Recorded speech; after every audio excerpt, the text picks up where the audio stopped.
I'm Don Mooers, and welcome to Montgomery Week in Review. February, as we all know, is Library Lovers Month, and the Montgomery County Friends of the Library is prepared to celebrate. Tom Thomson, president of our Friends of the Library chapter, will tell us about the Friends of the Library's plans for this wonderful February month. The Healthcare Initiative Foundation, a private nonprofit organization in our community, provides grants to organizations to improve the quality and delivery of health care throughout Montgomery County. Crystal Townsend, president of the foundation, has all the details and so much more. Cover story of the February Beacon newspaper concerns Washington area religious congregations, which are sending members around the world to help needy communities. What a great thing they're doing. Stuart Rosenthal, editor and publisher of the Beacon, has this story and, as well, so much more. The truancy prevention program of the state's attorney's office will be the focus of our fourth story. The truancy prevention program uses volunteers to mentor students in Montgomery County schools. Fred Evans, a former educator and administrator, is volunteering for one of these programs. He's going to tell us all about it. Tom Thomson, welcome back. Thank you. Good to see you. I love February. I love my library, and I love loving my library. Tell us about what's coming up. Well, a lot of things are coming up. I mean, February is, Valentine's Day, it's President's Day, it's all that. But Library Lovers Month is a very, very big deal. And it's one where, the community in Montgomery County public libraries can really embrace and celebrate what libraries are all about. There's going to be events all throughout the county at the branch libraries throughout the county. Right. Ranging from things related to stem cell education, a lot of things geared towards, obviously, children, but families and so forth. The big kickoff is on Saturday, and that's going to be at the Saturday, that's February 3rd, right? February 3rd at the Aspen Hill Library branch, which is over on Aspen Hill Road, I believe 4407. Starts at 11 a.m. You are all invited, as well as the entire public, to come over to this. We're going to have all sorts of events going on. By the way, this is sponsored not just by Montgomery County Public Libraries, but also by the Library Board and by the Friends of the Library in Montgomery County. It's a very, very big deal. We're going to have a lot of events there, and one of the booths that I'm really looking forward to taking advantage of is one called Dangerous Potions and Explosions. It just sounds like just fun stuff. Are we in Harry Potter land here? Oh my gosh, I guess so. And at the event, County Executive Leggett and members of the County Council will be there to issue a proclamation declaring February as Library Lovers Month. How long does the event go on at the Aspen Hill Library? From 11 to... Probably about 2, I think, 2 or 3. It's going. The library branch is going to be open. The displays will be up for a while, and it's going to be, just a really wonderful event and an opportunity. And if you'd like, you can display your love for libraries by going online and signing what's called a "Tell Me About Your Library and Why You Love It," and that can be posted up on the Friends of the Library Montgomery County website. And you can do it live at the event on Saturday. There's all sorts of things going on. It's just a wonderful opportunity for the community to become involved with libraries. So is there amnesty for overdue library books or something like that? I think we'd How have. broad is that love? Is that what you're asking? I'm not so sure about that. But if you bring them in, I think the library staff will accept your books with a smile. And it's all going to a good cause as well, all those fines. That's true. I love my library. Yeah. And Bethesda branch has been closed, ready to be open, and we're all excited about that. But I work just 2 blocks from one of the architectural masterpieces in Montgomery County's modern history, and that's the Silver Spring branch. Right. What a glorious place. And when you go in, Tom, it's full from the moment it opens with job seekers and families and little children coming out, and then the flow as the day goes on, and then the evening of students after school, and then people like me going in to browse books. What a happening place our libraries are. It's a community center, essentially. It's for people who like just to enjoy learning and reading, to finding work, to learning a language, to brushing up on their literacy skills. I mean, it's all that there. And plus, as you mentioned, like the Silver Spring branch, for example, is an architectural masterpiece, and it's just a great place to go to in an urban environment. It's wonderful. And what a great place to be in Silver Spring as well, because not only do we have that architectural masterpiece, but we have the lesser architectural spot where the library used to be, which is what? Well, it's now houses one of our bookstores. which is the Wheaton bookstore, which is now housed in Silver Spring for the moment until the Wheaton branch and the recreation center is completed. We'd like to talk to you about that because I'd like to keep it in Silver Spring. How do I get that? No, I live in Wheaton. It's got to come back. No. Yeah. But what a great place. I mean, you go in there and you browse, and there are books that keep coming in each week or each day. Why? Very cheap. And Oh my God. yes. 50 cents, what, $1? You know? Well, it's even cheaper if you get have a membership for the Friends of the Library in Montgomery County, and you also can join the chapters as well, and you get a discount when you buy books. So As a proud member, I can attest to that. absolutely. Multiple year proud member of the Friends of the Library. I love it. It's fantastic. And we can learn about healthcare. We can learn about everything under the sun. Oh my gosh, yes. I was going to add that you've been such a great partner with us in helping spreading the word about how to do open enrollment. You've been such a great resource with the Department of Health and Human Services.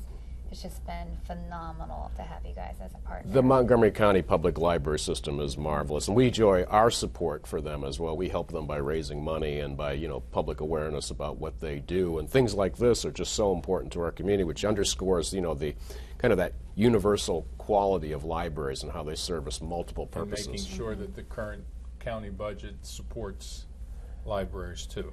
We certainly Not to support be that and political. work along with our friends at the Montgomery County Library Board to Push that along. push that message along with 30 our- seconds left. What is the one little tidbit of information you come to us, a surprise factoid or something that we don't know about our libraries or about? I think one of the surprising things about our libraries is just how much is offered there. We have all grown up with the idea that it's just a place where you find just books. Well, you can find music, you can find video, you can find all these things under one roof. Technology, it's all there. And under this roof is Tom Thomson. Thank you so much. Thank you, sir. Appreciate it. Crystal, Yes. your first time on the show. Thank you for having me. Hey, it's a pleasure, and I can't wait to hear and learn about this organization that you're the president of. Being a lifetime, I'm a lifer in Montgomery County, and this is the first time I'm hearing about your organization, and I'm excited about what you guys have done. Tell us about it. All right. Well, we've been around for a long time, since before I was born. And our inception was in 1973. So we started out as a supporting organization. So our giving was dedicated to 3 organizations in Montgomery County for healthcare. But since our inception, we've given over $83 million in support of healthcare to Montgomery County residents. In fiscal year 2013, we had our transition to a private foundation, Okay. so we could broaden our scope of services. So now we're up to 52 different grant contracts serving over 30 organizations here in Montgomery County. So I guess we are a well-known kept secret by Absolutely. those Well, that we support. So you're helping to enable organizations that we would be more accustomed to seeing. You're helping them to be able to do the important work that they're doing. Exactly. So our major priorities are, one, making sure that there is good capacity in our nonprofit community to deliver quality health care. So capacity, you're talking about humans mostly, or technology. What are we looking at? Here? It could be all the above. So capacity could be things like helping an organization establish good financial management. Okay. Getting quality electronic medical records and partnership. It could be hiring additional staff, so moving from a volunteer organization to be able to be that seed money to get a full-time staffer. That could be billable office hours for patient services.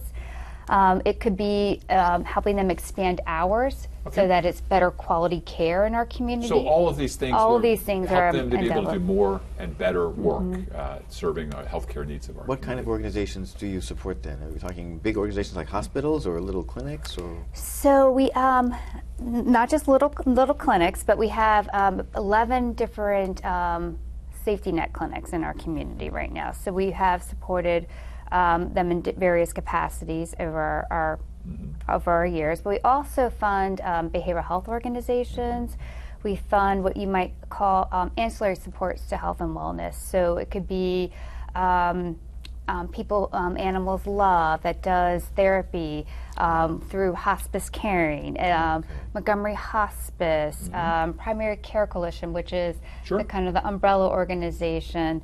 So it's not just limited to our clinics, but it's also encompasses everything that would make somebody healthy and well in our community. So Every Mind, NAMI, all the organizations I think we're very familiar with. Sure. And they all have to apply for a grant every year? Is that how that works? We do have a grant application process. The majority of our grants are done on an annual basis. However, we have a segment of our portfolio that we reserve to multi-year grants because, it takes a while to really get quality programs that have been running, and we believe in the longevity of our investments. The other areas of focus that we have are working on just improving the comprehensive access to care. Sure. Which is, We have about 2 minutes left. Sorry, even though we're a very robust and very wealthy community, Right. we have great need. That's what I was going to ask about. Approximately how many residents, or do you know, in Montgomery County have no access or don't have health care? So we estimate about 50,000, even with the Affordable Care Act. It's about 5% of the community. Yeah. And so we have the capacity right now to serve about 32,000 uninsurable residents in our community under our current infrastructure. So we really are making great strides to ensuring that all have access to quality health care in our community. Is this new national effort going to affect that if health care is reduced greatly at the national or federal level? I think that's, a huge struggle for all of us because we saw a lot of our residents being able to get health care for the first time through the expanded Medicaid. Right. But we also saw a lot of people, being encouraged and recognizing that there is a pathway to quality health care. Boy, a lot of challenges, and particularly now with the opioid crisis. Yes, and that's why we also really strongly support the continuity of care, and that's one of our big efforts to make sure that it's not just your somatic health care where you go into the doctor and get your blood pressure checked, but it's your behavioral health, it's your do you have food access at home? Sorry. No, we have 30 seconds left. Less than 30 seconds. You're going to get to your third point. You said you had 3 things, so you've got about 3 seconds. All right, our last piece, sorry, I can talk a lot, is our cultural competence in our healthcare workforce. So we really believe strongly that we are a majority minority county, so we need to be investing in our workforce to ensure that they can serve adequately our individuals in our community. You got it out. Thank you. Thank you, Crystal. What a great what a great organization. Look forward to hearing much more about it and hope you'll come back again. Thank you. We'll be right back after these messages.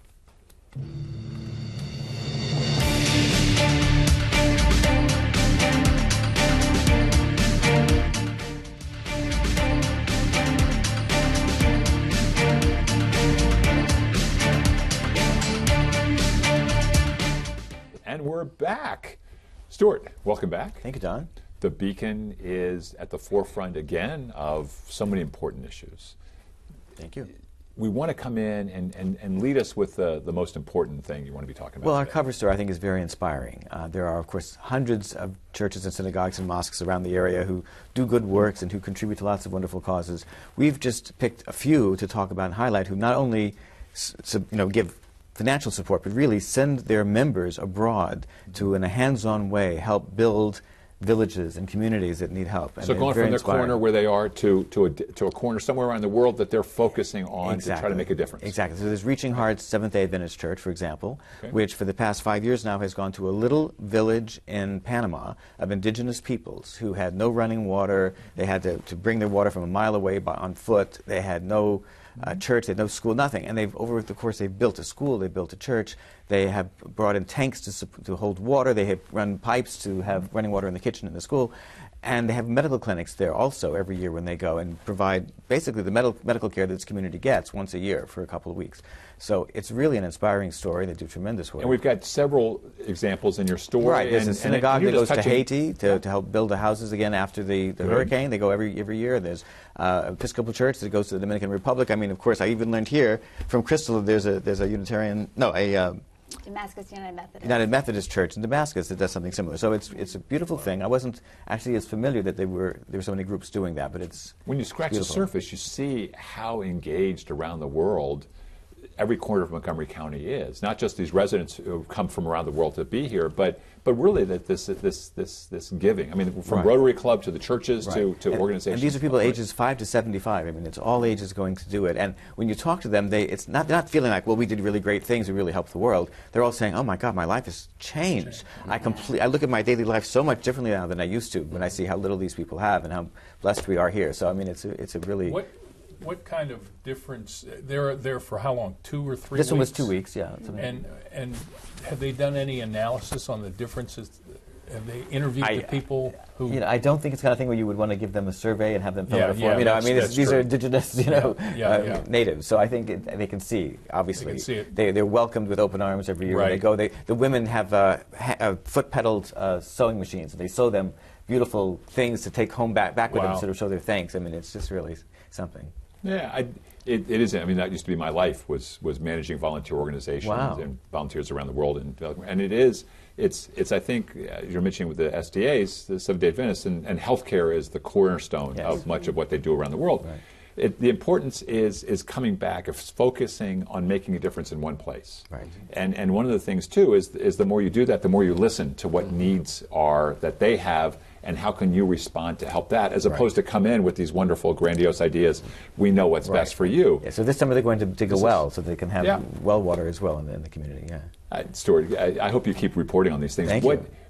We got some. Okay, healthcare money issues. story was Money. interesting. I'm sorry, Yes. money. You go to the store and you're getting ready to check out or something, and they say to you, "Would you like to save 20% on today's purchase and sign up for a credit card?" Who doesn't, Stuart? It's such an appealing thing to do. Right. Right. Well, Easy money, free money. Yeah. Yes and no, because there's no everything that's good has a little bit of there's a cost involved. No. So what people don't think about is when they sign up for a new credit card. First of all, it means eventually they're going to pull a credit report. When you pull a credit report, that dings your score a little bit. Then when you have another credit card, it lowers the average age of all your credit cards because the average age of your credit cards determines how good your credit is. So every time you do one of these things, it brings that down again, which also dings your credit score. Thanks so much. Also, these cards typically have very low credit limits because they're not really evaluating you; they're just signing you up right there at the And spot. I bet they have high interest rates. And they as have well. high interest rates. But the thing about the low credit limits is that if you use more than 30% of the credit limit on your card, that also hurts your credit score. So if you're planning to have any kind of a loan or buy a car or get a mortgage or something in the next year or so, don't get one of these cards because it's really going to hurt in the long run, hurt your credit score. Wow. Short-term savings. Has Yes, a that's right. Horrible impact. But if you're buying lots of appliances and you're spending a lot of money and you save 20%, that might be worth it for the one ding. Just that one ding. It is really an unheard story. I've never heard that before. I hadn't either. That's why we ran the story. Yes. And that's why you're invited to this show, Tom Thompson, to be there with Stuart. We Absolutely. all kinds of sources to get our stories. This is from NerdWallet, which is a very interesting online source for this kind of financial 30 information. seconds left. Oh, a very interesting travel story about Virginia. It's Black History Month, February. Right, So that's right. our travel writer has written about all kinds of sites to see all throughout the state of Virginia that talk about Black American history and what's going on. Of course, centuries of poverty and of slavery and such. And it's very interesting, like Alexandria, Virginia, had one of the largest slave trades in the right. country and had pens right there in downtown Old Town Alexandria. And of course, all the different monuments from Montpelier and Monticello and such now have special exhibits about the slaves who lived there. They didn't used to talk about them at all. So things have come a long way, but it's really worth going to And see. so much more in this month's Beacon, right? That's right.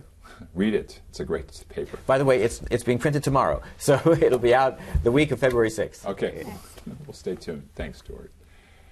So, Fred, I think the entree into this is important, that you're dealing with 5 individuals here who, I'm going to go out on a limb, we were all pretty nerdly and probably weren't truant too often from school. So this is kind of a foreign topic for many of us. So what, truancy, I don't get it. Well, first of all, this program is not a program where kids, quote, have been in trouble. What it's set up to is to prevent, the truancy prevention program. And I think, from my experience as an educator, I think to start a program like this that the state's attorney, John McCarthy's office, did was very, very smart, to try to catch the kids when they're in middle school prior to getting into high school, when credits and high school diplomas, and we've been reading about that in other jurisdictions, are very, very important. So catch them early if they are having attendance problems. And these attendance problems are related to a variety of different issues. Like what? Well, some of the middle school kids may be in charge of getting their siblings to school because the parents are both working, and that's not to criticize anyone, but that's just the reality. Or one parent is only one parent home and one person's got to work. Yeah. That's just one example, but there's a whole variety of reasons. But to get to the program, the purpose of the program, and I'm a volunteer for it, is that we meet in middle schools. I just finished it with Julius West Middle School, and I was very excited about it. We meet with 12 kids who have been identified as potentially having problems with attendance, and we get reports from their teachers for the week. We get their attendance history and any other information we need, and then we meet with them once a week for about a 10-minute period with each of the students, and we talk about their progress. We're not there to say, how come you're not in school? But we're there to be supportive of them, to encourage them.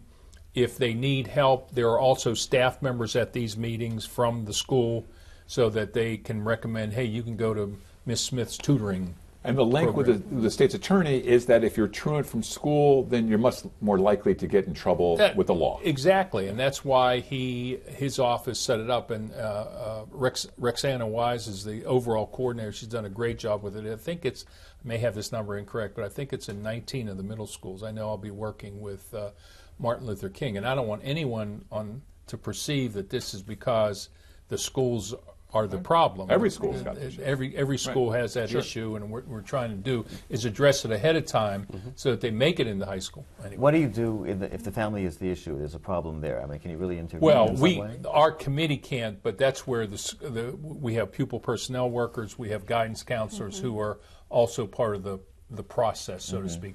Our process, we don't meet with the kids individually, we meet with them as a team. We are not individual counselors. However, they meet prior to the formal meeting with the group. There are 2 mentors that they talk with, each student talks with, to see how the week is going and how can we help in the school. It's not a little overwhelming for the kids to have to face a panel of adults in this situation? I haven't seen it. I haven't seen it because, as I said, it's not an quote inquisition. They're there with their counselor who's a support system, and we're all support systems. At what point does the child get referred to this group? I mean, does it have to be truant 1 or 2 times, or what happens? That's a very good question, which I should have an answer for, and I don't. But it is based on their prior attendance record, and it could be more problematic if we don't intervene. So, and I think each school may handle that differently. Do you think there might be a way that we could look at how to adapt this to even elementary schools and helping, work with different groups, because we have a lot of groups that are now moving into the elementary schools, realizing that we need to do interventions even earlier. Oh, I think that is a very good idea. I have not discussed it formally, and remember, I'm quote just a volunteer, but it's definitely one that I think would be wise to discuss with the state's attorney's office or with the school system, because I'm a powerful advocate of mentor programs, these kind of programs that you do things before there's a serious problem. Right. Or even thinking about the problem. Yeah, exactly. You talk about this group. What is your individual role in this? I'm described as the facilitator, so I help to run the meeting, so to speak, so that we stay on task, and we each have a step, as I said, with the teacher reports, with how's your attendance, and then the student has to have typically 1 or 2 goals that they'll discuss the next week. Okay. That they decide on, with us. So, hey, how are you making progress on your goal for the week? So it's. I hope you'll keep letting us know. Give us some updates. This is fantastic. Thank you for your service. Thank you. Yeah. Thank you. I want to thank you all. This has been a great show. Starts off with a high note as we continue on, and a hopeful note at the end. And I want to thank all of you and the viewing audience as well for joining us for this week's edition of Montgomery Week in Review. I'm Don Moores, inviting you to join us next week at this very same time.